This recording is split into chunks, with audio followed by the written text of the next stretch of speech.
सभी कर सकते हैं? सर को बुलाएंगे। देखिए, जो व्यक्ति का नाम आप लोग वीडियो YouTube में देखे इतने दिन तक, आज इनको आमने सामने देखेंगे, कैसा लग रहा है आप लोगों को? अच्छा लग रहा है। अच्छा लग रहा है? यस। आरसीएम का पहला करोड़पति आदरणीय गुरुदेव मुकेश जी कोठारी सर को मैं आमंत्रित करता हूँ स्टेज में आने के लिए, और सभी साथी को एक बार खड़े हो गए, जोरदार तालियां बजाएं, जोरदार तालियों के साथ में सर को इनवाइट करना होगा। और टेक्निकल शिवा पूर्णिमा मैडम और सभी टेक्निकल साथी को कहना चाहूंगा इस पर स्टेज पे आइए सर।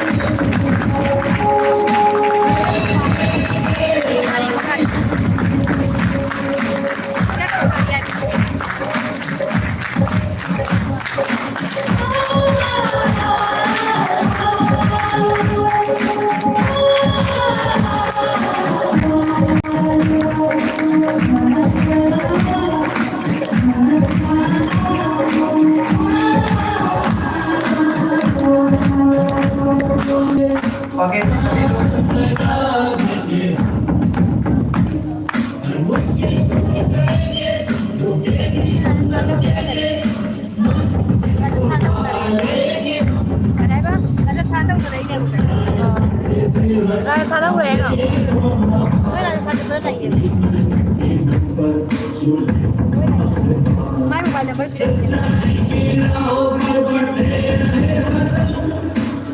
हाँ नहीं रे मैं मोबाइल का लाइक मैं देखा तक आगे काले से मोबाइल नंबर नहीं जाने बात जब नहीं आज से भी मिलेगी नहीं बा दो नहीं मैं हम तुम तामिना से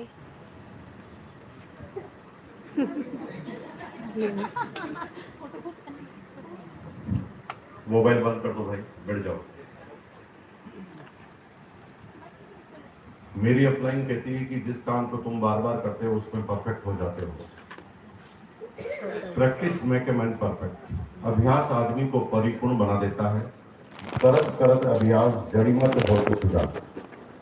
इन सब का मतलब ये है कि चाहे तुम रोटी बार बार बेलोगे तो गोल बनाने में आसानी हो जाएगी, चाहे तुम लेडीज हो चाहे जेंट्स हो, बार बार जिस काम को करोगे परफेक्ट हो जाओगे। लेडीज घर पर रोटी बनाती थी माँ के साथ तो वो गोल बनाने लग गई, और अब तो सीरियल देख देख कर भी बना सकती है। समझ रहे मेरी बात? क्योंकि इतनी प्रैक्टिस हो गई। लेकिन ये गलतफहमी लेडीज को नहीं होनी चाहिए कि आदमी गोल नहीं बना सकता, ढाबे पे जाओ वहां पर बनाता है। जो काम को बार बार करोगे उसमें परफेक्ट हो जाओगे। अगर बार बार मेरा फोटो खींचोगे तो किसमें परफेक्ट हो जाओगे? बोलो। बार बार फोटो खींचेंगे तो परफेक्ट किसमें हो जाएंगे? तो फोटो खींचने वाले जो परफेक्ट होते हैं उनको क्या बोलते हैं? फोटोग्राफर। तो यहाँ पर कितने लोग फोटोग्राफर बनने आए हैं? फोटोग्राफर तो नहीं बनने आए। जीवन में मौका मिले तो फोटो खींचना चाहिए कि खिंचवाना चाहिए? खिंचवाना चाहिए। तो मैं इससे पहले बहुत फोटो खींचता था। मेरी अपलाइन ने मुझे जो बात बताई ना, उसके बाद लोग मेरा फोटो खींचने लग गए। और मैं आज जो बात बताऊंगा आपका लोग फोटो खींचने लग जाएंगे। तो फोटो खिंचवाना है ना आपको? धन्यवाद। तो बहुत अच्छा लगा। सिलचर में शायद मैं पहली बार ही आया हूँ। विश्वजीत जी पहली बार शायद पहली बार आया हूँ। इधर दीमापुर आया हूँ, जोरहाट में कई बार आया हूँ, तिनसुकिया आया हूँ, डिब्रूगढ़ आया हूँ, आसाम में कई सिटियाँ मैंने विजिट की है, अगरतला भी आया हूँ, त्रिपुरा में। लेकिन शायद तिनसुकिया में पहली बार आया। और जब पहली बार आते हैं ना भाई, एक अलग सा माहौल होता है, एक अलग सा एक्साइटमेंट होता है जीवन के अंदर। नए नए दोस्तों से हमारी जान पहचान होती है और कई सर्कल हम अपने आप को बढ़ा देते हैं। हिंदुस्तान में कोने कोने में मेरा बिजनेस है। हिंदुस्तान का एक भी स्टेट, एक भी डिस्ट्रिक्ट, एक भी तहसील ऐसी नहीं है जहां पर मेरा बिजनेस ना हो। और मजे की बात है कि मैं 23 साल में पहली बार, 23 ईयर में पहली बार आया हूँ सिलचर, फिर भी मेरा यहाँ बिजनेस चलता है। क्या आप ऐसे बिजनेस के बारे में जानना पसंद करेंगे कि 23 साल तक नहीं जाओ तो भी चलता है? उसी महान और ऐसे ही जोरदार बिजनेस की बात मैं आपसे करने आया। मेरा पूरे खानदान का किसी आदमी ने सिलचर का नाम भी नहीं सुना था, तो भी मेरा यहाँ बिजनेस चलता है। ऐसे बिजनेस के बारे में जानना पसंद करोगे कि आपके खानदान ने जहाँ पर नाम नहीं सुना वहां पर भी आपका बिजनेस चले? उसी जोरदार बिजनेस की उसी ไอ้ว่าจากนั้นจากอะไรบอกว่าไม่ไม่จริงตามนี้นะสิ जोरदार बिजनेस की बात मैं आपसे करने आया हूं। मैं ज़्यादा बात नहीं कर मैं सके अपनी क्योंकि बात मैं चालू मीटिंग पे करूं हूँ उससे इसलिए पहले आप लोग थोड़ा सा सुन जाओ निवेदन है कि आप मुझे घूर घूर के नहीं देखें। मेरे से कुछ नहीं मिलने वाला आपको। अच्छा तू बंद रेडी चेहरे पर थोड़ा एक्साइटमेंट लाइए, थोड़ी सी मुस्कुराहट लाइए। जब से मैं आया हूं तब से कुछ लोग तो मदान मुहर्री मैं एक मीटिंग पर हूँ इसलिए बात तो ज़्यादा मुझे नहीं डर कर लगता सकेगा है आप इससे और जो हम लोग मीटिंग चल रही है ना वो लोग क्योंकि आप लोग अभी भी मैं सुन जाओ लगातार सोशल मीडिया पे कुछ वीडियो देखता हूं तो लोग है ना चलते चलते ही गुड़क जाते हैं। मतलब कोविड के बाद पता नहीं क्या ऐसी बीमारी आ गई आगे जो कि आदमी खड़ा खड़ा ही गिर जाता है। तो जब आप स्थिर होते हैं तो मुझे आपके ऊपर भी शंका होती कि ये है कि गया। थोड़ा हंसते रहो, मुस्कुराते रहो, हिलते रहो, गर्दन को हिलाते रहो, आंखों को हिलाते रहो तो थोड़ा कॉन्फिडेंस आएगा। देखो मेरे से मुर्दा आदमी से बात नहीं की जाती। कितने लोग जिंदा एक बार हाथ खड़ा किए। फिर कुछ लोग चेक कर रहे हैं जिंदा है कि नहीं, इसमें भी कुछ चेक करने की बात है ही है ना। जी पीछे आवाज आप गांग जाते ना को सब्सक्राइब लाइक जिंदा आदमी की क्या खास बात होती है बताओ, जो मुर्दा में नहीं। सांस तो दूर से दिखेगी नहीं ना, दूर से देखना है जिंदा और मुर्दे में क्या खास बात है। मुस्कुराता है, हिलता डुलता है और बोलता है, ये तीन बातें होती है। जिंदा आदमी बोलता है, मुस्कुराता है और हिलता डुलता है। तो अगर आप जिंदा हैं तो ये तीन काम आपको लगातार करना है। क्लियर? मैं यहाँ भाषण देने नहीं आया हूँ। भाषण तो खूब सुने होंगे आपने, कितनी राजनीतिक पार्टियों की रैली में आप गए होंगे, बड़े बड़े भाषण आपने सुने होंगे। मेरे को भाषण देना नहीं आता और मैं किसी राजनीतिक पार्टी से दूर दूर का कोई मेरा रिश्ता नाता नहीं है। मैंने अपनी बीवी तक को नहीं बताया कि मैंने वोट किसको दिया। तो राजनीति से तो मैं बहुत दूर हूँ। लेकिन मैं बिजनेस की बात आपसे करने आया हूँ। आप मेरे बिजनेस एसोसिएट पार्टनर हैं, सभी लोग मेरे पार्टनर हैं। और पार्टनर की हैसियत से जब मैं 23 साल बाद यहाँ पर आया हूँ तो मैं चाहता हूँ खुलकर बात की जाए, क्योंकि जो चैलेंज आपके जीवन में आ रहे हैं वो हमारे जीवन में आ चुके हैं। तो वही अनुभव है कि एक आदमी को दिल्ली जाना है तो दिल्ली जाने का जो जा चुका है उससे रास्ता पूछ लो, सबसे आसान तरीका है ना। कब तक सिर फोड़ते हुए जाओगे? पहले पूछो ना खाना कहाँ अच्छा मिलता है, कहाँ पर गाड़ी धीरे चलानी है, कहाँ पर तेज चलानी है, क्योंकि जो दिल्ली जा चुका है वो आसानी से आपको बता सकता है। तो हम आपसे आगे चल रहे हैं, तो आज आपको पीछे आकर ये बताने आए हैं कि तुम भी यहाँ तक आओगे तो ये चैलेंज तो आएंगे। यहाँ पर खुशी मिलेगी, यहाँ पर गम मिलेगा। और अगर पहले ही दिमाग में फिट होगा कि क्या होने वाला है तो फिर चैलेंज आपको ज्यादा परेशान नहीं करेगा। मेरे को बिजनेस के अलावा कुछ नहीं आता भाईजान, कुछ भी। पैसों में बहुत आता है, इसके बारे में मैं बहुत परफेक्ट हूँ। मारवाड़ी आदमी हूँ, बिना पैसों के गर्दन तक नहीं हिलती है। समझ रहे हो बात? और मजे की बात है कि आपके पास सारा ज्ञान है, आप गुरु हैं, बड़े पढ़े लिखे हैं और मैं आपका आदर करता हूँ, प्रणाम भी करूंगा आपको, क्योंकि नॉलेज आपके पास ज्यादा है। लेकिन माफ कीजिए, पैसों का नहीं। तो पैसों में मैं गुरु हूँ, जीवन में आप गुरु हैं, हम दोनों ही गुरु हैं। जब तुम भी गुरु मैं भी गुरु फिर हो जाते हैं। फिर कौन होगा? सभी गुरु हैं।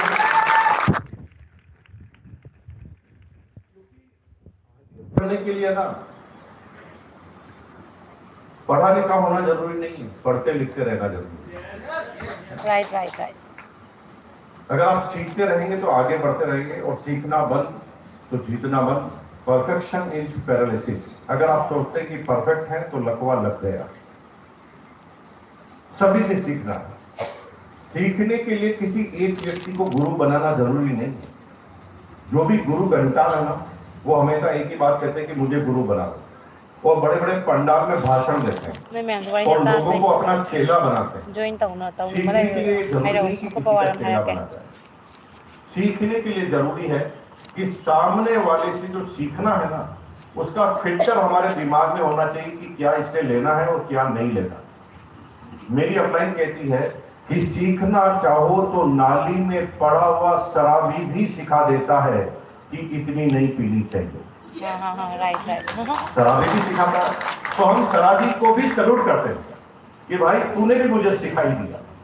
तो कोई भी कहीं पर भी सिखा देता, सीखने का कोई एक जगह तो होती नहीं। Movie kasi हमारा yan. दिमाग में फिट होना चाहिए कि कहाँ से सीखना है। मैं Thank you. 28 साल की एज में At पहली kira बार ka pa sa wala toothbrush mabalay करना da bane. सीखा। आप में से कई लोग टूथपेस्ट करते होंगे, उनको लगता होगा कि वो परफेक्ट करते हैं, क्योंकि उनको कोई सिखाने वाला नहीं है। उनको लगता है वो करते हैं वही राइट है। तो 28 साल की एज में मेरी 3 साल की डॉटर थी जो प्ले ग्रुप स्कूल में जाती थी, तो मैं टूथपेस्ट कर रहा था सुबह संडे के दिन। तो मुझे बहुत देर से घूर कर देखी। मैंने कहा क्या हुआ? वो कहते तेरी की इतने बड़े हो गए अभी तक पेस्ट करना नहीं आता। मैंने कहा मैंने क्या गलती की कि आपके मसूड़े ऊपर नीचे हैं, दांतों की लाइन सीधी है और आप ब्रश को यूं यूं घुमा रहे हैं। हमारी मैम ने बताया है कि ब्रश करने का तरीका है जिगजैग जिगजैग जिगजैग जिगजैग। 28 साल की एज में 3 साल का गुरु मिल गया, चाटा मारा, कोई भी सिखा सकता है। तो सीखने के लिए कान खुले रहना पड़ेगा, आंखें खुली रखनी पड़ेगी और आपको फिल्टर लगा के रखना पड़ेगा कि मुझे इससे क्या लेना है और क्या नहीं लेना। ठीक है जी। तो मैं अपनी बात चालू करूं उससे पहले मैं चाहता हूं कि थोड़ा सा आप मुस्कुरा लें। टेंशन तो है, मुझे पता है, बहुत टेंशन है। तो जीवन जियोगे तो टेंशन होगी ना, है ना। सबके अलग अलग चैलेंज है ना। किसी का पैसे का चैलेंज है, किसी का बच्चों का चैलेंज है, किसी का एजुकेशन का चैलेंज है, किसी के घर का चैलेंज है, किसी को धरती का चैलेंज है, किसी को नेता का चैलेंज है, किसी को पार्टी का चैलेंज है, सबके चैलेंज है। लेकिन जब मैं इस बिजनेस में आया था ना तो मैं मुस्कुराता नहीं था। तो मेरे जो अप्लाई थे बीसी छाबड़ा जी, मैं उनके पास गया, वो बार बार कहते थे मुस्कुराओ। दत्ता जी वो क्या कहते थे बार बार? तो मैं कहता हूँ मुस्कुराऊं कैसे, समस्या ही ज्यादा है। क्या बोला मैंने उनको? टेंशन जीवन में इतनी ज्यादा है कि मुस्कुराहट चाहता हूं लेकिन मुस्कुराहट निकलती नहीं। तो मेरी अप्लाई ने मुझे काम में बताया कि ये समस्या तब तक ही है जब तक तुम जिंदा हो। क्या बोल दिया? क्या बोला उन्होंने? ये समस्या सारी कब तक है? मरे हुए आदमी को कोई समस्या आई अभी तक? इतना मस्ती से लेट के जाता है, पर तुम छाती पीटो या हाथ पैरों मारो उसके कोई फर्क पड़ता मरे हुए आदमी को? तो जीवन की सारी समस्या मरणोपरांत ही ठीक होती है। जिंदा रहोगे तब तक तो कुछ न कुछ होगा, क्योंकि आंखें खुली रखोगे तो मरते हुए भी देखना पड़ेगा, पैदा होते हुए भी देखना पड़ेगा, आंधी भी देखनी पड़ेगी, भूकंप भी देखना पड़ेगा, तूफान भी देखना पड़ेगा, सब कुछ आपको तब तक ही देखना पड़ेगा जब तक जिंदा है, आंखें खुली रहेगी। समस्या तो है, लेकिन रो रो कर आप अपनी समस्या को ठीक नहीं कर पाएंगे, क्योंकि दुनिया में भारी से भारी साम्राज्य खड़ा करने के लिए लोगों के साथ की जरूरत पड़ेगी। आज अडानी और अंबानी टॉप पर है तो 20-20 लाख कर्मचारी उनके लिए काम करते हैं, तब वो टॉप पर है। आप भी टॉप पर जब जाएंगे जब कई लोग आपके साथ देने के लिए तैयार होंगे, लेकिन लोग आपका साथ तब तैयार देंगे, आपका साथ तब देंगे जब आप सेमिनार मुस्कुराहट रखो। To attract people to have to be attractive. अगर आप चाहते हैं कि अट्रैक्टिव लोग आपके नजदीक आए तो सबसे पहले आपको अट्रैक्टिव बनना पड़ेगा। तो चेहरे पर थोड़ी सी मुस्कुराहट लोग आपके नजदीक आएंगे। बाकी रोते हुए आदमी से कोई भी सुबह सुबह मिलना पसंद नहीं करता, तो फिर अपनी शक्ल भी आईने में देखो, कहीं आप ही तो वो गांव के आदमी नहीं। ऐसा भी तो हो सकता ना, कभी कभी हमें गलतफहमी होती कि ये होते हम, टेंशन होती। चेहरे पर मुस्कुराहट रखोगे, समस्याएं आएगी जाएगी, जिंदा रहोगे तब तक ही आएगी, ये फाइनल मैं बता देता हूँ। मरने के बाद कोई समस्या नहीं आएगी। मुस्कुराते रहोगे तो समस्या दूर चले जाएगी, रोते रहोगे तो समस्या और ज्यादा आएगी। अगर ऐसी ही शक्ल आपकी रही तो एक दिन आपकी बीवी भी आपके पास आने से मना कर देगी। समझ रहे मेरी बात? फिर मुस्कुराओ। टेंशन काहे की यार, जो होना जो होगा कोई रोक नहीं सकता। हमारा काम हमें करना है, प्रकृति का काम प्रकृति को करना है। सब अपना अपना काम करोगे, रोने से होगा क्या? हर बार मुस्कुराना है। क्या करना है? मुस्कुराना है, लेकिन कॉमन सेंस के साथ। जैसे कोई किसी के घर पे कोई मर गया है, उसके जाकर घर पे नहीं मुस्कुरा, नहीं तो झूठे पड़ेंगे ना। कोई सामने से लड़की आ रही है उनको देख देख के मुस्कुरा रहे, सैंडल सीधे पड़ जाएंगे आपको। तो कॉमन सेंस में होना चाहिए कि कब मुस्कुराना है कब नहीं मुस्कुराना, लेकिन ऑलवेज आपके चेहरे पर खिलखिलाहट सी रहेगी, मुस्कुराती रहेगी, लोग आपके पास आएंगे, क्योंकि आप अपने जीवन के 90% निर्णय लोगों की शक्ल देखकर लेते हैं। ये आपको पता ही नहीं, किसी यूनिवर्सिटी में पढ़ाया ही नहीं गया, और मैं सारी बातें ऐसी बताऊंगा जो दुनिया की किसी किताब में लिखी ही नहीं गई। पूरी दुनिया में किसी किताब में नहीं लिखा जाता कि निर्णय कैसे हो, लेकिन हम अपना मानस बनाते ही लोगों की शक्ल देखकर कि हमें किससे बात करनी है, किससे बात नहीं। मैं एक छोटा सा एग्जांपल देता हूं, आप मुझे आंसर दीजिए तो क्लियर हो जाएगा। जैसे आप ट्रेन से जा रहे हैं गुवाहाटी, नींद लग गई, गुवाहाटी आने वाला था लेकिन थोड़ी ट्रेन लेट हो गई, एकदम नींद खुली, आपने टाइम देखा कि गुवाहाटी का टाइम हो गया, तो आपको पड़ोसी से पूछना है कि गुवाहाटी आ गया क्या? क्या पूछना है? ऐसा पूछते कि नहीं पूछते हम लोग, है ना? भाई गुवाहाटी आ गया क्या? तो आप किससे पूछेंगे? 4 ऑप्शन देता हूं, आप जवाब देना। पहला, एक आदमी जिसने सिर पर रुमाल बांध रखा है और आपके सामने सेरिडोन की गोली ली, पहला ऑप्शन। दूसरा ऑप्शन, एक आदमी जो बार बार ऊपर की तरफ देखता है, खिड़की की तरफ देखता है, कुछ सोचता है, उसके टीयर्स यानी आंसू टपक जाते हैं।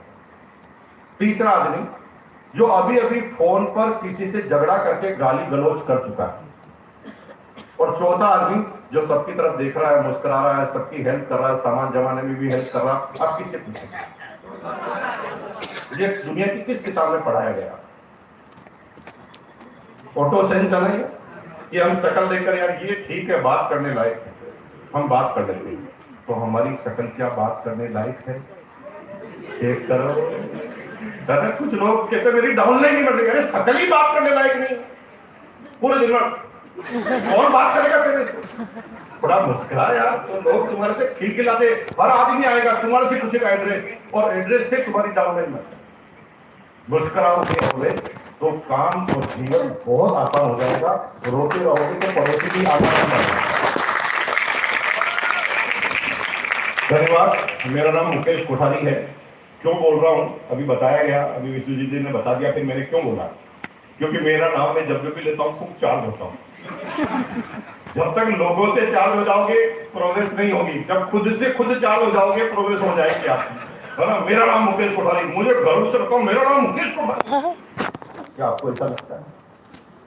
आपको क्या लगता है मेरा नाम पिताजी ने ठीक है नहीं?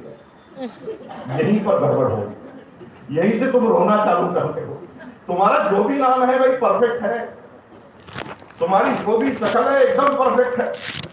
पूरी दुनिया में तुम्हारी शक्ल से मिलती जुलती एक भी शक्ल नहीं बनाई भगवान ने। यानी कितना परफेक्शन के साथ तुम्हें बनाया है, इस विशेष ध्यान दिया है तुम्हारे ऊपर, और तभी तो कोई डुप्लीकेशन नहीं हुई।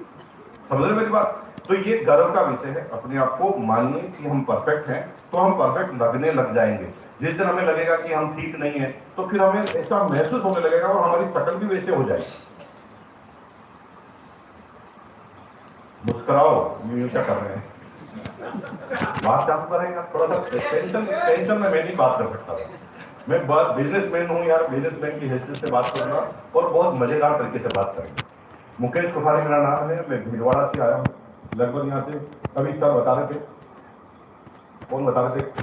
सर खान साहब है ना, आप बता रहे थे। आप बता रहे थे कि 3 दिन लगे इनको भीलवाड़ा जाने में। तो आप समझ सकते हैं कि भीलवाड़ा कितना दूर होगा। इतनी दूर से मैं आपके बीच में आया, आई लव यू कहने के लिए, है ना। इतनी दूर से आया हूँ भाई आपके बीच में, तो परफेक्टली बात हमें करनी पड़ेगी। थोड़ा सा टाइम कम लगे कि ज्यादा लगे, आज कुछ ना कुछ फाड़ कर जाएंगे, है ना। कुछ ना कुछ तो ऐसा लेकर जाएंगे जो अब तक जीवन में कुछ ना कुछ मिस हो गया है, उसको हम परफेक्ट करने की कोशिश करेंगे। 1973 में मेरा जन्म भीलवाड़ा में हुआ था और मेरी इंटर एजुकेशन भी भीलवाड़ा में ही हुई थी। आई एम सिंपली बीकॉम, ज़्यादा पढ़ा लिखा नहीं हूँ। कुछ लोग यहाँ से ज़्यादा पढ़े लिखे होंगे, उनकी बुद्धिमत्ता को प्रणाम करता हूँ और जरूर आपसे सीखूंगा। 1973 में जन्म के बाद अपनी इंटर एजुकेशन लेने के बाद एक प्राइवेट नौकरी से 19.5 साल की एज में मैंने अपना इकोनॉमिकल करियर चालू किया। 750 रुपए की सैलरी से, 750। 750 रुपए की नौकरी मुझे क्यों करनी पड़ी? क्योंकि मेरे पिताजी करोड़पति थे। यस,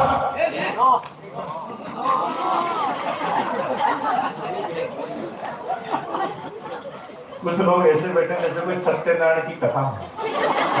हर चीज में स्वाहा। अरे ऐसे थोड़ी करते हैं आप, थोड़ा सोचो समझो क्या बोल रहे हैं, समझो उसके बाद आंसर दो। अगर हर चीज पे यस करोगे ना, मेरे जैसा बिजनेसमैन आदमी आपको मिला नहीं होगा। मैं 2-3 कैमरामैन हमेशा पीछे रखता हूँ, और जो आदमी ज्यादा यस यस करता तो मैं अचानक उनसे बोल देता हूँ बातों बातों में, क्या आज से आपकी सारी प्रॉपर्टी मेरी, तो फिर कोर्ट तक घसीटता हूँ कि इतने सारे लोगों के बीच में बोला। ऐसे नहीं, हर चीज पे यस यस नहीं करना है। ना है तो ना करो, यस है तो यस करो, लेकिन कुछ करो, चुप नहीं बैठो। ठीक है। तो परिवार का मेरा इकोनॉमिकल बैकग्राउंड ज्यादा अच्छा नहीं था। मैं लोअर मिडिल क्लास फैमिली में हूँ, और मेरे पिताजी जो थे, जब मैं 9 साल का था तब रिटायर्ड हो गए। डिफेंस के अंदर थे वो, फिटनेस साथ नहीं देती थी, वक्त से पहले उन्हें कंपलसरी रिटायरमेंट लेना पड़ा। और जब उनका रिटायरमेंट हुआ तो 9 साल की मेरी एज थी, और 6 भाई बहनों का फैमिली था। पूरी फैमिली का सबसे छोटा प्राणी था मैं। छोटे बच्चे अक्सर बहुत प्यारे होते हैं, दुलारे होते हैं, लेकिन मैं ऐसा नहीं था। मैं अतिरिक्त जिम्मेदारी के रूप में पैदा हुआ, और माँ बाप जानते थे कि किसी तरह इस बच्चे को भी हमें पढ़ा लिखा है, लिखाना है। तो माँ बाप संघर्ष करते थे। पिताजी 250 रुपए की पेंशन आती थी, पिताजी ने घर के बाहर दुकान लगाई हुई थी, और माँ अचार पापड़ चटनी बनाकर घरों घरों में बेचती थी। और 6 भाई बहन स्कूल कॉलेज में पढ़ा करते थे। बड़े संघर्ष के दिनों में हमारे माँ बाप ने हमारे एजुकेशन को कंप्लीट कराया। संगीता का लायना पैसे कमाने का जो लालसा था, पैसे कमाने का चार्म था, पैसे कमाने का जो एक्साइटमेंट था, मेरे को 6ठी क्लास में। बीकॉम में आने के बाद मैं पहली बार पैसों के बारे में नहीं जाना। पैसा मैं 6ठी क्लास से कमाता। वेलकम इन 6ठी क्लास में लोग गिल्ली डंडा क्रिकेट के बारे में सोचते थे, और हम पैसों के बारे में सोचते। क्यों? क्योंकि घर में जब भी कोई तनाव आता था, टेंशन आती थी, तो उसकी वजह पैसा होता। माँ बाप के बीच में भी झगड़ा होता था ना, तो उसकी वजह पैसा होता। तो हमने 6ठी क्लास में सोच लिया कि बहुत पैसा कमाना, लेकिन जब पैसे की पूरी परिभाषा हमें पता नहीं थी, तब हम पैसे के बारे में सोचते थे। और हम किसी भी आदमी से कहते थे कि हमें बहुत पैसा कमाना है, तो वो मुस्कुराकर मजाक में टाल देता, वो हमारे पर सीरियस नहीं होता। तो हमने क्या किया कि भाई बिजनेस करना पड़ेगा पैसा कमाने के लिए, तो हमें बिजनेस करना।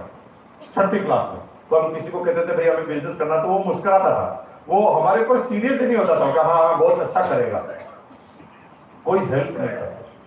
जब हमने खूब प्रयास किया कि बिजनेस बिना कैपिटल के होगा नहीं, और कैपिटल ये कोई भी लोग मेरे को देंगे नहीं, क्योंकि मैं छोटा बच्चा हूँ, तो मैंने क्या किया, खुद ही काम करना चालू कर दिया।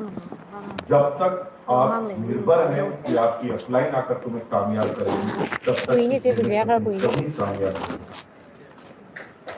होंगे ही नहीं। जिस दिन सोच लोगे कि मुझे कामयाब होना है, वो दिन से चालू हो जाएगा काम। मैं अपनी स्टोरी बताऊंगा तो आपको क्लियर हो जाएगा कि मेरी 4 अपलाइन है, चारों अपलाइन ने मुझे ज्वाइन कराकर काम चालू नहीं किया। चारों अपलाइनों ने मेरे 2 साल बाद काम चालू किया। इसलिए अपलाइन साथ नहीं दे रही, उसने वो नहीं किया, आज भी नहीं दे रही, ये सब गड़बड़ ज्यादा है। खत्म कर देगा आपको जब तक लोगों पे आशाएं रखो। तो मैंने क्या किया, खुद ही पैसा इकट्ठा करना चालू कर दिया। मुझे 2 पैसे 3 पैसे 5 पैसे पॉकेट मनी के लिए, तो मैंने उनको इकट्ठा करना चालू कर दिया। और 1 साल में मैंने 1 रुपी 60 पैसा, 1 रुपया 60 पैसा इकट्ठा किया। उस जमाने में 1 रुपया 60 पैसा छोटी मोटी बात नहीं होती थी, हमने इकट्ठा कर दिया। उसके अंदर कोई रिश्तेदार आते थे तो 10 पैसे चवन्नी देके जाते थे, वो भी पैसा शामिल। तो 1 रुपया 60 पैसा इकट्ठा कर लिया, लेकिन पतंग की दुकान के लिए पैसा काफी नहीं था। प्रश्न ये है, और मैं आपसे पूछता हूं, मैंने 1 रुपया 60 पैसा कैसे इकट्ठा किया? जब मेरा कंपेनियन, मेरा बिजनेस पार्टनर, मेरा स्कूल पार्टनर या मेरा क्लासमेट है, वो जब मेरे सामने टॉफी खाता था तो मैं कैसे रहता था? अरे छोटे बच्चे थोड़ी सीरियस होते हैं। छोटे बच्चे के सामने कोई टॉफी खाए तो वो तुरंत जिद करता अपनी माँ से कि मेरे को भी ला के। लेकिन मेरी क्लासमेट थी 5वीं क्लास में, ललिता राजपूत। वो टॉफी खाती थी मेरे सामने खास करके, क्योंकि मैं नहीं खाता था तो मुझे चिढ़ाती थी।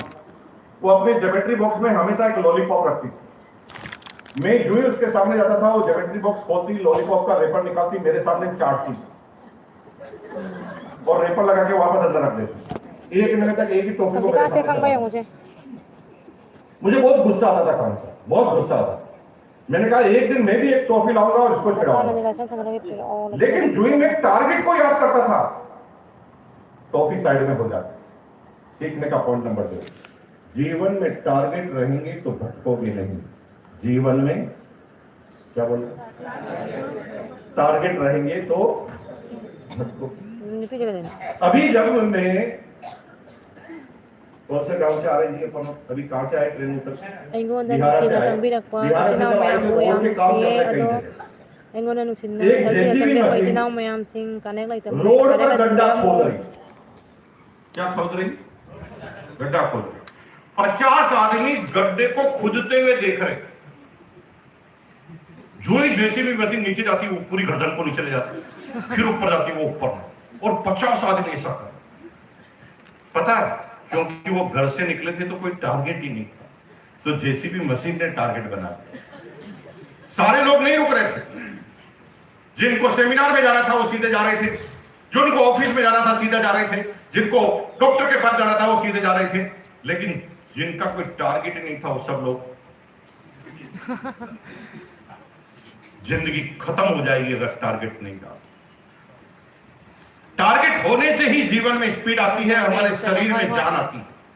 Sang bara sa changao anong wa friends yung यहां से ट्रेन 1 घंटे बाद है तो आपकी जान कम रहेगी, लेकिन अगर ट्रेन का पता चले कि 10 मिनट बाद ट्रेन है तो आपके शरीर में ऑटोमेटिक करंट आएगा और आप अपनी तेज स्पीड से आप काम करना चालू करेंगे। और ये साइंस है, ये विज्ञान है। मैंने 1 रुपया 60 पैसा इकट्ठा कर लिया, लेकिन पैसे पूरे नहीं पड़ रहे थे, तो मैं अपने भाई के पास गया और मैंने भाई से कहा कि भाई तेरे पास भी 1 रुपया 60 पैसा है, मुझे उधार दे दे। Itinaw mayam sing su. प्रश्न number 2, Kanek lang ito missing ano. मेरे भाई का तो कोई टारगेट ही नहीं था, 24 फिर hours उसने mo पैसा na इकट्ठा mo क्यों किया?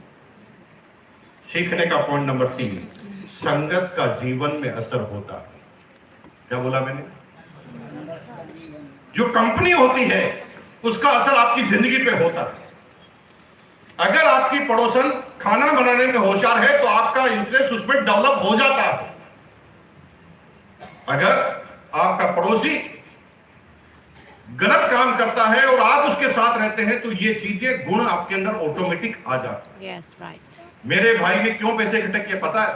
क्योंकि मैं छोटा था और मैं पैसे इकट्ठा कर रहा था तो उसको डर लग रहा था कि अमीर तो ये बन जाएगा, तो इसको अकेले को नहीं बनने दूंगा, मैं भी पैसा इकट्ठा करूंगा। वो कंपटीशन में आ गया। आजकल ऐसे ही अब मैंने उससे 1 रुपया 60 पैसा मांगा तो उसने कहा क्यों? जब भी किसी से उधार मांगोगे तो 4 प्रश्न पूछेंगे। क्यों? क्या करेगा? कैसे करेगा? वापस कब लौटाएगा? और तेरे को देने में मेरा क्या फायदा? ये 4 ही प्रश्न बैंक भी पूछता है। तो मेरे भाई ने पूछा क्यों? मैंने कहा पतंग की दुकान लगानी है। तो वो मुस्कुराया। मैंने कहा मुस्कुरा मत भाई, पूरी प्लानिंग करके आया हूं। जीवन में अगर प्लानिंग है तो सारे टारगेट आसान लगेंगे। सीखने का पॉइंट नंबर 5, अगर प्लानिंग नहीं है तो आपको वही काम कठिन लगने लग जाएंगे। जब उसकी प्लानिंग करोगे तो वही काम आपको आसान लगने जाएंगे। जब 100 मंजिला इमारत को आप देखते हैं तो आपके मन में क्या आता है? और कैसे बनाई होगी। लेकिन जब इंजीनियरिंग प्लानिंग करते हैं किस लोड को कहां पर देना है, कितना वेट देना है, तो उनको वो चीज आसान लगने लग जाती है और वो बन भी जाती है। लेकिन हम देखते हैं तो बहुत कठिन लगता है। ये ब्रिज कैसे बनाया होगा, ये टीवी कैसे बनी होगी, लेकिन प्लानिंग के बाद वो काम आसान हो जाता है। तो मैंने मेरे भाई को कहा भाई पतंग की दुकान लगानी है और मैंने पता लगा लिया है कि होलसेलर कहाँ है। मैंने ये भी पता लगा लिया है कि जो 10 पैसे की पतंग आती है ना, होलसेल में 7 पैसे की होती है, यानी 30% का ग्रोस मार्जिन है। और भाई मैंने ये भी पता लगा लिया है कि हमारे घर से 3 किलोमीटर तक एक भी पतंग की दुकान नहीं है। और मैंने ये भी पता लगा लिया है कि 300 बच्चे हमारे मोहल्ले में पतंग उड़ाते हैं और एक आदमी को एवरेज 3 दिन में एक पतंग लगती है। 3 महीने की मेरी गर्मी की छुट्टियां हैं। 200 बच्चे भी अगर मेरे से पतंग खरीदेंगे तो मेरी इतनी पतंग बिकने वाली है और इतनी पतंग बिकेगी तो इतना टर्नओवर होगा। अगर मैं 25% भी नेट मार्जिन मानूं तो मेरा इतना प्रॉफिट हो ही जाएगा। और भाई तू मुझे 1 रुपया 60 पैसा देगा तो 3 महीने बाद तुझे 1 रुपया 90 पैसा वापस दूंगा। मेरे भाई को प्लानिंग के साथ मैंने जब प्रलोभन दिया तो उसने तुरंत मेरी बात मान ली और मुझे 1 रुपया 60 पैसा उधार दे दिया। क्यों? तुम्हारी बात कोई मानता नहीं, क्योंकि तुम तर्क नहीं रखते, तुम्हारी कोई प्लानिंग नहीं है। तुम केवल मुंगेरी लाल के हसीन सपने की तरह बात करते हो। मैं भी इमरान जाना चाहता हूं, ये तुम्हारी इच्छा है। इच्छा और टारगेट में बहुत अंतर होता है। टारगेट के लिए डायरी में नाम लिखे रहते हैं, कितनी आपकी टीम है, कहां आपकी टीम है, कहां आपका बिजनेस है, कहां पर कितना बिजनेस आ रहा है, कहां पर कितना बढ़ा सकते हो। जब ये टारगेट लेकर आप अपने अपलाइन के पास जाओगे तब अपलाइन आपकी सीरियस होगी। आपसे केवल सपने देखने से कोई सीरियस होगा? मेरे भाई ने मुझे 1 रुपया 60 पैसा उधार दे दिया। 3 रुपए 20 पैसे से मैंने पतंग की दुकान लगा ली। और आपको आश्चर्य होगा, 6ठी क्लास में ₹3.20 को मैंने 3 महीने में डबल कर दिया। 30 क्लास। आपके पास अभी भी कोई बिजनेस है तो बताओ जिसमें 3 महीने में डबल होता। ये काम तो हमने 30 क्लास में करा। वहां से मेरी एंटरप्रेन्योरशिप की जर्नी चालू हुई जो फिर कभी रुकी ही। अब लोगों की सोच, दूसरे बच्चों की सोच और मेरी सोच में अंतर था। होली आती थी, सारे बच्चे कलर लाने और लगाने की प्लानिंग करते थे और मैं कलर के दुकान लगाने की प्लानिंग करता। राखी पर लोग राखी बनवाने की तैयारी करते थे, मैं राखी की दुकान लगाता था। होली पर लोग पटाखे जलाने की तैयारी करते थे, मैं पटाखों की दुकान लगा लेता था। और आपको आश्चर्य होगा कि 9वीं क्लास में आते आते मेरे टीचर के बराबर मेरी इनकम। टीचर 800 रुपए कमाता था, मैं भी पार्ट टाइम 800 रुपए कमाता। 10वीं क्लास में आते आते कोई गाइड देने वाला नहीं था, मैं पैसों के प्रति इतना अट्रैक्ट था कि कुछ भी कर लेता था। मैंने क्या किया, एलपीजी सिलेंडर की बहुत कमी थी हिंदुस्तान में उस समय, ब्लैक में मिलते थे। मैंने एलपीजी सिलेंडर को ब्लैक करना चालू कर दिया। अब कोई समझाने वाला तो नहीं था, 1 नंबर का काम क्या है, 2 नंबर का क्या काम है। हमें तो जहां पर भी पैसा मिलता था हम अट्रैक्ट हो जाते। हम घरों में जाके प्लान समझाते थे। जो भी छोटी फैमिली थी उनके घर पर जाते थे और कहते थे, भाई साहब सरकार तो तुम्हें महीने के 2 सिलेंडर देती है, इस्तेमाल तो तुम्हारा एक ही होता है, तो सरकार से दोनों ले लो और एक हमें दे दो, तो 100 रुपए एक्स्ट्रा देंगे। 100 रुपए एक्स्ट्रा में सिलेंडर ले लेके 150 रुपए एक्स्ट्रा में टिका देते थे और 1,500-2 हजार रुपए उस जमाने में हम कमा लेते थे पार्ट टाइम। 12वीं क्लास में आते आते हमारा सीना 5 सेंटीमीटर बाहर निकल गया। लोग कहते हैं कि जिम में जाने से सीना बाहर निकलता है, हम कहते हैं पैसा कमाने से भी निकलता है। पैसा कमाओगे तो चाल ही चेंज हो जाएगी। 12वीं क्लास में हमने क्या किया, एलपीजी सिलेंडर का जो डीलर था ना भिलवाड़ा का, बड़े लोग होते थे उस समय पेट्रोल पंप के मालिक, एलपीजी सिलेंडर के डीलर, उनके ऑफिस में घुस गया बिना परमिशन और उनको जाके क्या बोला कि सर नमस्कार, मैं आपके जैसा बनना चाहता हूं, आप मेरे आइडियल हैं और मैं आपके लिए एक जानकारी लेकर आया हूं। वो क्या जानकारी लेकर आए हो? मैंने यह पता लगा लिया है कि आप और आपके लोग मिली भगत से सरकार के द्वारा जो सिलेंडर दिए जाते हैं उसमें से कुछ ब्लैक कर देते हैं। वो खड़ा हो गया, उसने कहा तू है कौन? इंफॉर्मेशन दे रहा है कि इंक्वायरी कर रहा है? मैंने कहा मैं इंफॉर्मेशन दे रहा हूं, मैं इंक्वायरी कर रहा हूं, आपके फायदे की बात बता। आप आइडियल हैं, मेरे आदर्श हैं, भिलवाड़ा में नाम है आपका। जब आपका नाम बदनाम होता है तो मेरे से रहा नहीं जाता क्योंकि मैं फेल हूं आपका। मैं सिर्फ ये निवेदन लेकर आया हूं कि आज के बाद आप एक भी सिलेंडर ब्लैक ना करें, जो भी करना है मेरे थ्रू करें।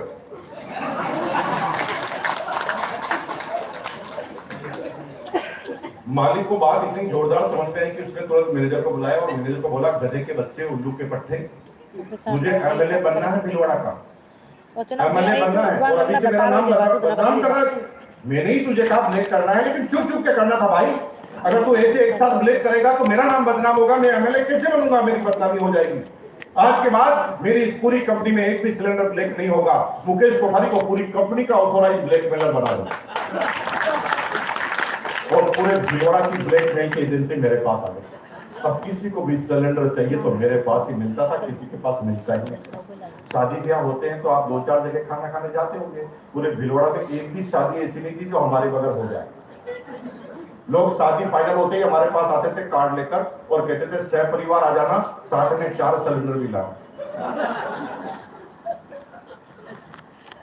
2,000 रुपए पर मंथ उस जमाने। हमारे पास टीवीएस चैम मोपेड होती थी और हमारे प्रिंसिपल के पास लूना। हम दोनों ही एक साथ अंदर घुसते थे, स्टूडेंट और प्रिंसिपल। इतना पैसा कमाते थे कि जितने भी भिलवाड़ा के गुंडे, मवाली, बदमाश, हमारे क्लास के जितने भी शैतान बच्चे, स्कूल के शैतान बच्चे, सब हमारे जिगरी यार हुआ करते थे, क्योंकि सबके खाने पीने का इंतजाम हम किया करते थे। हमारा वजन उस समय 48 केजी था, 48 किलो, और 70 किलो के बड़े बड़े पहलवान हमें कहते थे, मुकेश भाई ये पैसे में बहुत ताकत होती है मेरे भाई, ये अच्छे को कुछ भी करवा सकता है। 48 किलो का मरियम सा आदमी, उसको सारे पहलवान क्या कहते थे, मुकेश भाई आदेश करो, क्योंकि उनके पास तो 54-58 होती थी, हमारे पास उस समय 2-2.5 पढ़ाई लिखाई में हमारी बिल्कुल रुचि नहीं रही है शुरू से ही। पढ़ना लिखना क्यों पड़ता है हमें उस समय तक पता ही नहीं चला।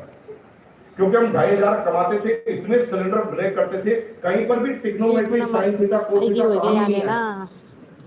ꯑꯗꯨꯅ तो हमें लगता था कि ꯏꯆꯦꯈꯣꯏꯁꯤꯅ हम ꯃꯌꯥꯝ फालतू का क्या शिक्षा दे रहे हैं उल्टी पुल्टी, है ना।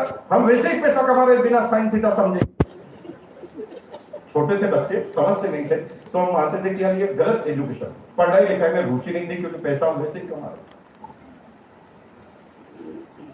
अब पढ़ना लिखना नहीं चाहते थे, फिर क्यों पढ़ रहे थे, प्रश्न ये है।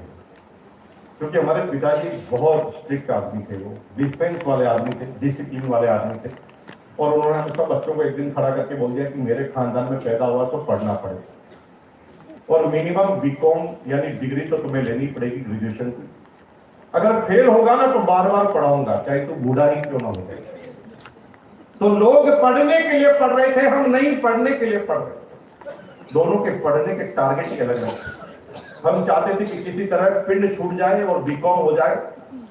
पढ़ाई लिखाई में रुचि नहीं थी, एग्जाम के 5 दिन पहले ही किताबें खोलते थे, पढ़ने के लिए नहीं, चिट बनाने के लिए। 5 दिन में क्या खाक पढ़ोगे, 5 दिनों में पढ़ा थोड़ी जा सकता है। हमारे अंदर इतनी कलाकारी थी कि इतने बड़े चैप्टर को हम इतनी सी चिट पे उतार लेते, और बात उतारने की नहीं थी, पढ़ भी लेते थे। कला तो सबके पास होती है मेरे भाई। जो बदमाश होते हैं ना, उनके पास भी दिमाग होता है, और जो ऑफिसर होते हैं उनके पास भी दिमाग होता है, बस दिमाग अलग अलग जगह लगाया जाता है। दिमाग तो दोनों में चाहिए। टैक्स को पकड़ने वाला भी दिमागदार होता है, और टैक्स की चोरी करने वाला भी दिमागदार होता है। बस दिमाग की दिशाएं अलग होते ही आपकी जिंदगी के रास्ते अलग हो जाते।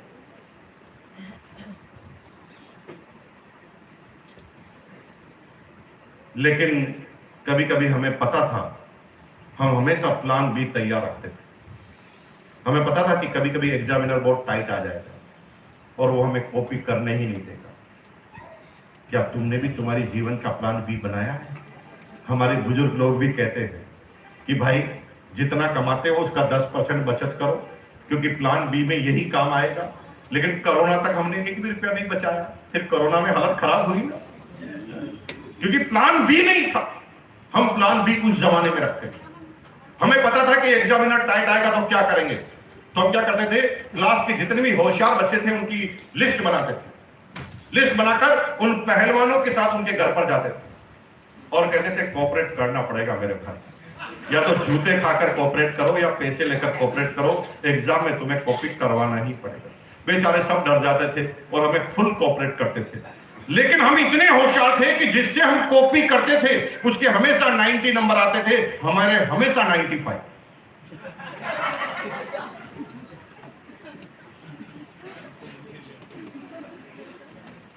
हंसी आ रही है ना? इससे क्या सीखोगे? हा हा हा यूं हंस के चले जाओगे, इससे क्या सीखोगे? This is the technology. 80 साल पहले कोई आपको कहता कि अमेरिका में मैच होगा, तुम्हें बताऊंगा सिलचर में, तो तुम्हारे दादाजी भी ऐसे ऐसे थे, हा हा हा, इसलिए वो बनाना नहीं सीखे। जब बात समझ में नहीं आई तो पूछो कैसे होता था, क्या टेक्नोलॉजी है। हंसोगे तो क्या सीखोगे? चलो नहीं सीखना चाहते तो कोई बात नहीं, दूसरी बात करते हैं। कोई बात नहीं जाना चाहता तो अपन दूसरी बात करते हैं। चलो टोटल 8 आदमी हैं जो ये जानना चाहते हैं, तो इस सेमिनार के बाद आप मेरे से मिलना। मैं आपको बताऊं कि सबका टाइम नहीं, बताऊंगा। तो देखो रिक्वेस्ट करनी पड़ेगी, क्योंकि आज आपने जो 150 रुपए का टिकट लिया है उस सिलेबस की बात नहीं, तो रिक्वेस्ट करेंगे तो बताऊंगा, क्योंकि ये महत्वपूर्ण बातें हैं, ये बहुत कम दुनिया में पाई जाती है। तो रिक्वेस्ट करने का तरीका बता देता हूँ। रिक्वेस्ट करने का तरीका है कि सब लोग अपने हाथ को ऐसे कीजिए, करना जरूरी है। अगर इस हॉल में बैठा रहना है तो करना जरूरी है, नहीं करता तो मार मार के करवाओ। करो करो करो करो, सभी लोग करो और रिक्वेस्ट करो। बताओ बताओ।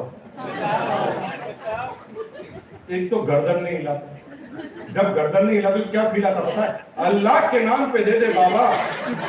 भीख मांग रहे हो, भीख मांग रहे हो, रिक्वेस्ट कर रहे हो तो गर्दन हिलाओ ना, बॉडी लैंग्वेज में रिक्वेस्ट होनी चाहिए। बताओ बताओ, अरे बताओ मेरे भाई, बताओ बताओ, रिक्वेस्ट करोगे बता दो। रिक्वेस्ट करोगे सिलचर में मकान Hello, Jason बनाऊंगा। ya. Jason ya, लेकिन भाई मेरा सी रिक्वेस्ट कोई करो, भैया दादागिरी मत करना मेरे साथ, दादागिरी मत करना। चलो 95 कैसे आते थे? क्योंकि हम प्लानिंग करते थे। हम जैसे मैथमेटिक्स का एग्जाम होता था तो उसको डिवाइड करते थे। टारगेट को भी जब आप डिवाइड करोगे तो आसान टारगेट हो जाए। हम क्या करते थे कि अगर ट्रिग्नोमेट्री में ये होशियार है तो ट्रिग्नोमेट्री की कॉपी इसी से करें, परसेंटेज में ये होशियार है तो परसेंटेज की कॉपी इसी से करेंगे, प्रॉफिट एंड लॉस में अगर ये होशियार है तो प्रॉफिट एंड लॉस की कॉपी इसी करेंगे, अलजेब्रा में अगर ये होशियार है तो इसी की कॉपी करेंगे। और हम क्या करते थे, चारों की कॉपी करके 95 नंबर लाते थे। क्योंकि ये सब 90 क्यों लाते थे? क्योंकि अपने दिमाग से लाते थे, हम 4 के दिमाग से लाते थे। चारों से कॉपी करके भी ज्यादा नंबर हमारे आते थे। बचपन से ही कॉपी करने की कला है। भगवान ने दिमाग ज्यादा नहीं दिया, लेकिन कॉपी करने में हम एक्सपर्ट रहे। हमारी अपलाइन कहती है कि एक आदमी 7 कदम पर वहां पर पहुंचता है, 1 2 3 4 5 6 और 7 कदम पर यहाँ पर Jason ya पहुंचता गंधी है। भवन तो दिमाग लगाने की जरूरत नहीं। Pungom dara bada, pungom dara jara. आप अच्छी Pungom dara bada je pija. 1 2 3 4 5 6। लेकिन जब थोड़ी एजुकेशन हो जाती है तो हम थोड़ा बीच में अपना दिमाग घुसा देते हैं। हम क्या पढ़ लेते हैं, 7 कदम सफलता के लिए जरूरी है और किधर भी चल जाते हैं, 1 2 3 जो आपके आगे जा चुका है कॉपी करो ना। क्यों दुनिया के हर महान व्यक्तियों की जीवनियां लिखी गई है? अगर उन जीवनियों में ताकत नहीं होती तो उनको पढ़ने की जरूरत क्या थी? क्यों हिस्ट्री सब्जेक्ट आपके क्लास में होता है? उस हिस्ट्री से सीखने का मतलब है। कभी हम हिस्ट्री पढ़ते थे तो हमें लगता था कि यार उसने ये किया तो हमारा तो क्या लेना देना। वो कई चीजें सिखा देते हैं जो आपके आगे जा चुके। अब क्या हुआ, जैसे तैसे हम बीकॉम हो गए। बीकॉम हो गए तो सारे बच्चे बहुत खुश थे। वो खुश इसलिए थे कि हम पास हो गए थे, हम खुश इसलिए थे कि पढ़ना नहीं पड़ेगा। दोनों के मकसद अलग है। हमने सर्वे किया, पैसे वाला बनना क्या करना पड़ेगा? पैसा बिजनेस से किया जा सकता है, नौकरी से पैसा नहीं कमाया जा सकता। लेकिन अगर बिजनेस करना है तो शुरुआती ज्ञान होना चाहिए। कंपनी खोलनी है तो शुरुआती ज्ञान होना चाहिए। कर्मचारी से लेकर ऑफिसर तक सारा नॉलेज आपके पास है, तभी आप बिजनेस में कामयाब होंगे। तो हमने सोचा कि एक नौकरी से शुरुआत करेंगे। प्लान बनाया, नौकरी से शुरुआत करेंगे, कितना मेहनत से काम करेंगे कि थोड़े दिन बाद सुपरवाइजर बन जाएंगे, फिर 1 साल बाद वहां के मैनेजर बन जाएंगे, फिर 1 साल बाद वहां के जनरल मैनेजर बन जाएंगे, फिर 1 साल बाद वहां के सीईओ बन जाएंगे, फिर 1 साल बाद जिस कंपनी में काम करते हैं उसी को खरीद लेंगे। प्लान बना लिया। इसे कहते हैं मुंगेरी लाल के हसीन सपने। तो हमने देख लिया, बचपन में देखते थे, हमने भी देख लिया। और हम अपने दोस्त के पिताजी के पास गए और दोस्त के पिताजी को कहा कि आप मेरी नौकरी लगवा दो प्राइवेट कंपनी में, बड़ी कंपनी में। तो मेरे दोस्त के पिताजी कहते हैं कौन सी कंपनी में काम करना है और उसका लेटर लिखेंगे, आज से नौकरी लग जाएगी। क्योंकि मेरे पिताजी और कई सालों पहले रिटायर्ड हो गए थे। दोस्त के पिताजी ने मेरी बहुत मदद, मेरे दोस्त के पिताजी मेरी इतनी मदद करते थे, इतनी मदद तो उन्होंने कभी अपने बच्चे की भी की। प्रश्न है क्यों? पूछो क्यों? क्योंकि मैं रिलेशनशिप सीखने का अगला पॉइंट, जीवन में अगर कामयाब होना चाहते हैं तो रिलेशनशिप में इन्वेस्ट करना चालू कर दो। रिलेशनशिप का इन्वेस्टमेंट कब आपके कब काम आएगा तुम्हें पता ही नहीं। Relationship is the by product of sale, by product of sale. मैं क्या करता था पता? दोस्त के घर जाता था ना तो सीधा पिताजी के साथ मुस्कुराकर बात करता था, पूरा झुककर प्रणाम करता था, पैर को छूता था और सिर पर लगाता था। फिर उनसे बात करता था। वो बुजुर्ग हो चुके थे, बूढ़े हो चुके थे, उनसे कोई बात नहीं करता था। उस जमाने में मैं बात करता था। दोस्त के पिताजी मुझे कभी पासबुक देते थे कि बैंक से जाकर कॉपी करवा के लाओ, कभी मुझे छोटे मोटे काम देते थे, मैं उनके काम करता था। जो दोस्त की माँ थी ना, वो चूल्हे पर खाना बनाती थी तो मैं उनके पास जाकर बैठ जाता था। उनके साथ दुख दर्द बांटने वाला कोई था नहीं। उस समय मैंने सुनना चालू किया। वो मुझे कभी कहती थी 1 रोटी खा ले बेटा, तो मैं उस रोटी को खाकर, सब्जी को खाकर तारीफ कर देता था। माँ के भी छोटे मोटे काम कर देता था। मेरे दोस्त के माँ बाप हमेशा चाहते थे कि बेटा हो तो मुकेश कोठारी जैसा। मेरे माँ बाप कभी नहीं चाहते, लेकिन मेरे दोस्त के माँ बाप चाहते थे, क्योंकि उनके साथ हमने रिलेशनशिप को बिल्ड कर दिया। रिलेशनशिप को जीवन में बहुत तवज्जो देना। क्योंकि रिलेशनशिप वो इन्वेस्टमेंट है जो खर्च करते वक्त आपको पता नहीं चलता कि इसका फायदा कब होगा, लेकिन हर रिलेशनशिप का एक फायदा होता है, चाहे वो भिखारी ही क्यों हो। एक भिखारी को मैं रोज आता था, हाथ पे कटे हुए थे, मैं उसको रोज पैसा देता था। आपको आश्चर्य होगा कि एक दिन मेरे घर में गेट खुला रह गया, लोग घुस गए, उस समय वो आ गए और उसने सारा को बाहर निकाला। कौन कब काम आएगा भाई, तुम्हें पता नहीं है। आज के बाद हर चीज में रिलेशनशिप बनाना चालू कर दो, किसी के साथ रिलेशनशिप को खराब मत करो, हर चीज के बारे में अच्छा सोचो, हर व्यक्ति के बारे में अच्छा सोचो, चाहे वो भिखारी ही क्यों हो। जब तुम रिलेशनशिप बनाओगे, कौन कब काम आएगा तुम्हें पता है। मेरे के पिताजी ने लेटर लिखा और मैं इंटरव्यू देने गया, तो मालिक लेटर को देख के खड़ा हो गया कि ये लेटर कहां से लाया। मैंने कहा ये मेरे अंकल है। अंकल है? मैंने कहा इंटरव्यू ले लो फटाफट। वो कहे कोई इंटरव्यू नहीं होगा, भाग यहां से, कल से नौकरी पे आ जाना। इसके बाद हम इंटरव्यू नहीं ले सकते लेटर के बाद, और मेरी नौकरी लग गई भिलोड़ा की सबसे बड़ी कंपनी में, प्राइवेट कंपनी, कपड़ा बनाने वाला, एज ए मार्केटिंग असिस्टेंट।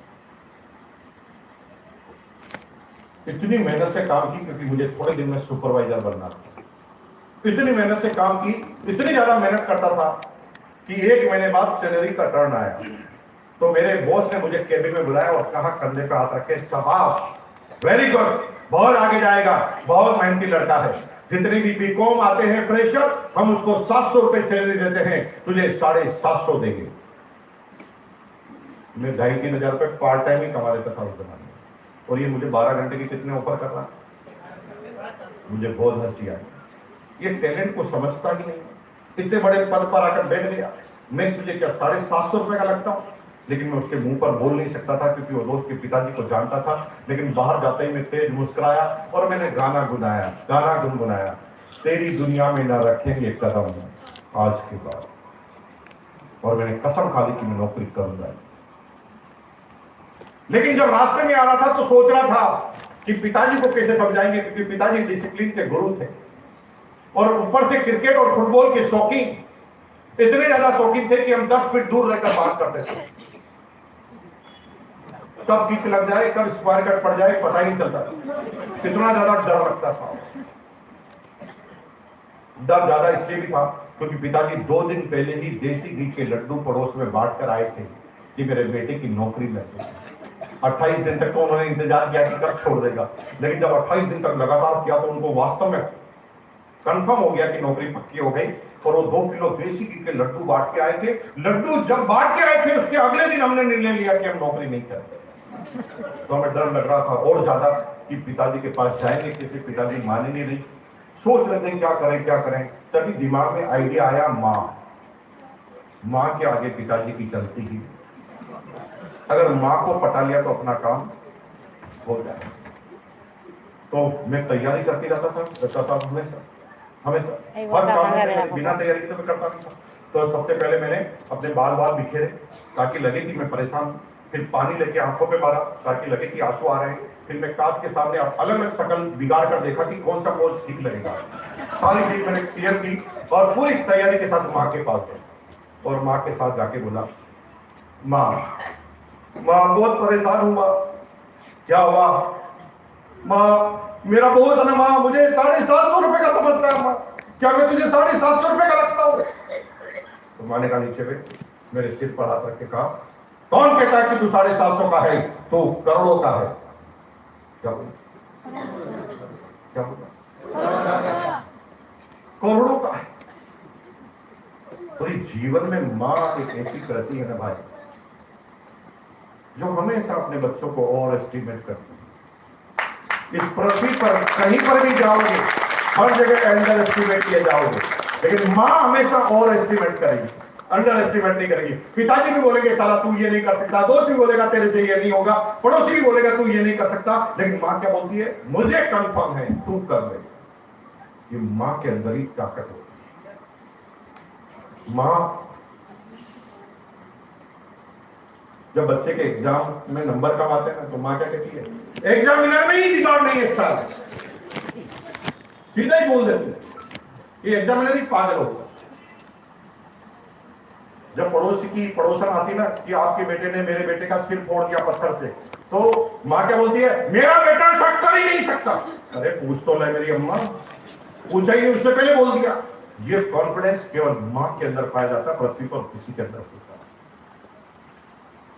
तो मेरी माँ ने कहा तू तो करोड़ का है, तो मैं समझ गया मेरा काम हो गया, अब बापू आएंगे, मैं बस बात छेड़ दूंगा, फिर माँ ही बोल बोल कर समझा देगी, हमारा को लेना देना ही नहीं है।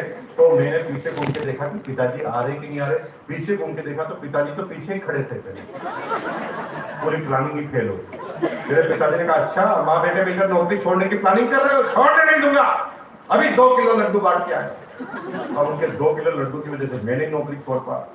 अब मैं नौकरी कंटिन्यू करने लगा तो काम करने का तरीका तो शुरू से ही अलग था। सारे बच्चे रात को 8 बजे तक काम करते थे और हम ना 6 बजे ही काम खत्म कर देते थे। 6 बजे काम खत्म करके बॉस की केबिन में चले जाते थे। बॉस कहता था इतना जल्दी आ गया तो मेरे काम में हाथ बटा, तो बॉस है ना मुझे फाइल जमाने के लिए कहता और मैं फाइल जमाता। बॉस सोचता था कि मैं फ्री हो गया हूँ इसलिए आ गया हूँ, मैं इसलिए थोड़ी गया था, मैं तो ये पता करने गया था कि मेरा बॉस ऐसा क्या करता है कि मेरा बॉस बन गया। मुझे तो बॉस बनना था, तो मैं बॉस के काम पे नजर रखता था। 10 दिन में पता लगा लेता था कि बॉस एग्जिट करता क्या है, और 10 दिन बाद बॉस को ही प्लान बता देते थे। बॉस आप MBA हैं, इतने बड़े आदमी हैं, इतना जोरदार आपका दिमाग है, आपके जैसा दिमाग वाला मैंने पृथ्वी पर नहीं देखा, और लेकिन आप काम छोटा करते हैं। बॉस कहता है काम छोटा नहीं, बड़ा काम है, पूरी कंपनी मेरे पे टिकी है। मैंने कहा सर कौन किस पे टिका मुझे पता नहीं है, मुझे ये पता है कि जो आप करते हैं वो मैं कर सकता हूँ। तो मैं करके बता, मैं काम करके बताता, बॉस तो कंफर्म हो जाता, ये तो कर जाता, बॉस एकदम खुश होता, फिर मेरे काम में आके धीरे से कहता किसी को बताना मत, तुझे आता है। बॉस मेरे कंधे पर हाथ रख के घूमता था, पूरी कंपनी के आदमी मेरे से डरते थे। मेरे जो इमीडिएट बॉस थे ना वो भी मेरे से डरते थे, क्योंकि मैं उसके भी बॉस का खास आदमी। कभी 1000-2000 रुपए उधार लेता था तो बॉस 1 सेकंड में दे देता था, लेकिन बॉस एक ही माइनस पॉइंट था कि वो छुट्टी नहीं देता। छुट्टी दे तो उसका काम कौन करे, तो मुझे छुट्टी नहीं देता था। एक दिन मुझे छुट्टी नहीं दी तो मुझे गुस्सा आ गया। मैंने कहा मैं बॉस नौकरी छोड़ दूंगा, मैं लंच के बाद नहीं आ रहा हूँ, छुट्टी देनी पड़ेगी। उन्होंने कहा यार क्या हुआ, मैंने कहा बच्चे की स्कूल की फीस जमा करनी है, लास्ट डेट है आज। लास्ट डेट है, ओके लास्ट डेट है, तो ऐसा करता हूँ मैं भी लंच पे